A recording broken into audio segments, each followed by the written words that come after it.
Have you ever done a math on how well you can live on $5,000 take-home salary in Singapore? Well, I have, so stay tuned to find out. As many of you will know, Singapore tops the list whenever it comes to the most expensive city in the world to live in. So this kind of begs the question, right? How well can one live on with $5,000 take-home salary in Singapore? Hi everyone, we're the Corporate Breakout couple. My name is Fran. I'm John. And I'm a Malaysian Singapore PR. I've lived and worked in Singapore for the last 13 years. I'm Singaporean and I pretty much live and work in Singapore all my life. That's right. In case you're new to this channel, Fran and I broke out of the corporate rat race and gained our financial independence a few years ago. We are now residing in Penang and we call Malaysia and Singapore our homes. Our channel covers a lot of educational content around personal finance and financial literacy. As always, remember to like this video and subscribe to our YouTube channel so that you don't miss any of our fabulous content.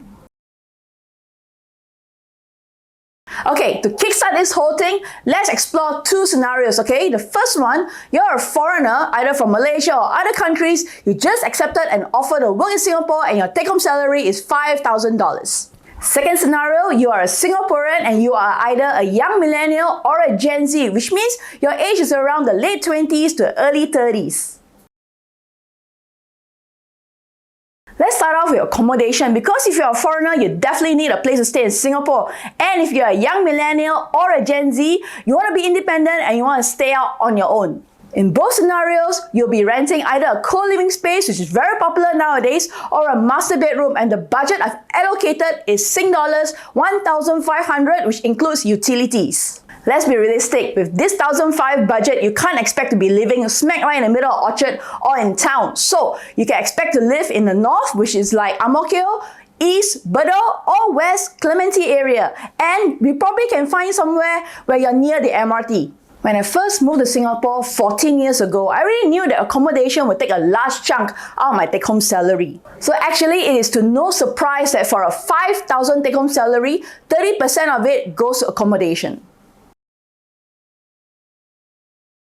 Next up on the list would be transportation. As you know, Singapore is very well connected with numerous MRT lines, buses, and of course, you've got numerous ride-hailing options as well. With a take-home salary of $5,000, I'm going to allocate $300 to transport, out of which $100 would be on MRT and bus rides, and the rest can go for your Grab or Gojek rides. If you're unfamiliar with the public transport in Singapore and you think $100 is very little, guess what? Back then, I used to stay in Yishun and I worked in town and I only spent $80 per month on MRT rides. So taking into account inflation, with $100 that I've allocated for you, you can travel comfortably all around Singapore using just train and buses. And of course, the balance $200, you are feeling, you're rushing off to work or you want to go parties on the weekends, you can always take a Grab. Next up, you gotta eat, right? So let's talk about food. Remember, the two scenarios is you are a foreigner, so you're living alone in a rented room, or you're a millennial or a Gen Z, also staying alone in a room. So minimal to no cooking will be done here. So for $5,000 take home, I've actually allocated $30 a day times 30 days in 1 month, which makes it to be $900 for your food budget. And this does not include your cafes and restaurants on the weekends. That will be a separate budget, which I'll talk about later.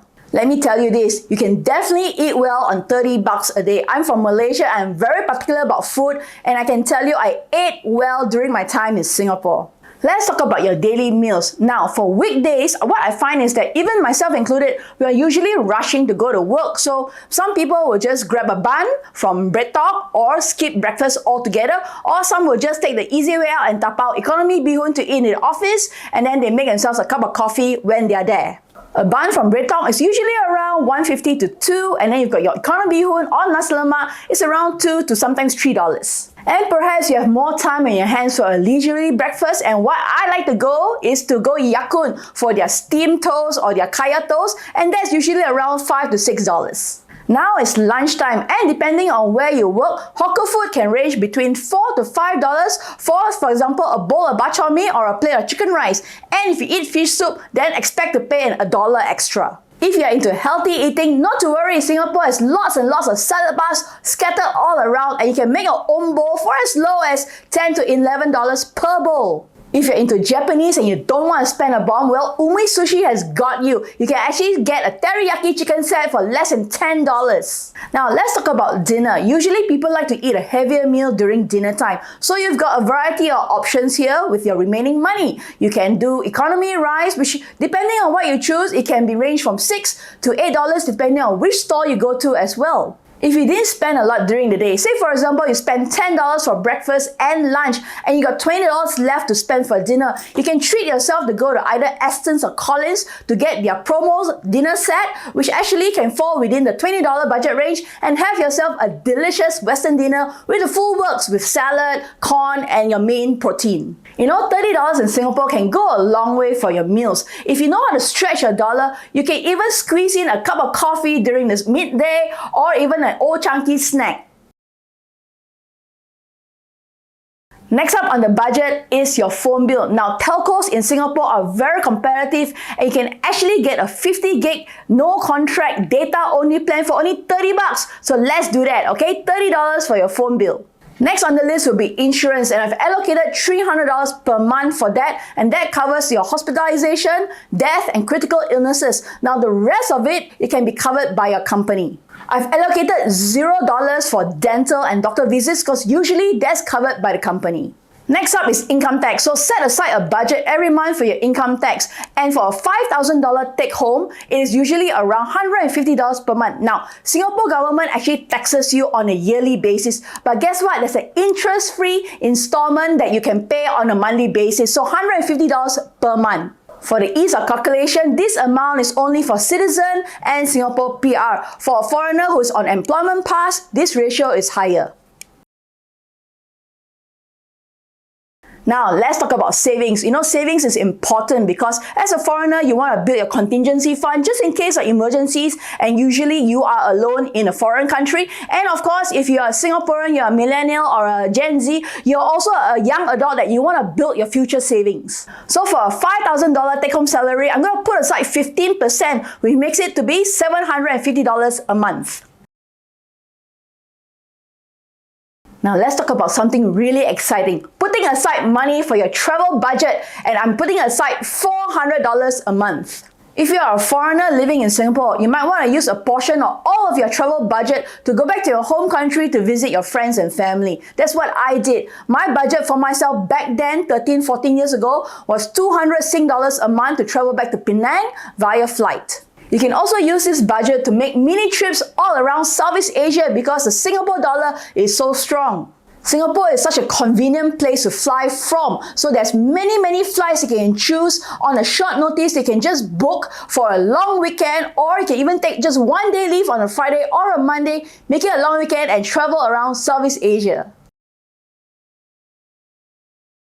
Here's the really exciting part. After taking into account all the expenses that I've gone through, you still have $670 left out of your $5,000 take-home salary. So you can take this $670 as your shopping money, entertainment money. If you want to go and eat omakase once a month, you can want to go have high tea at the Ritz-Carlton Champagne brunch. You can take this money to do all of that.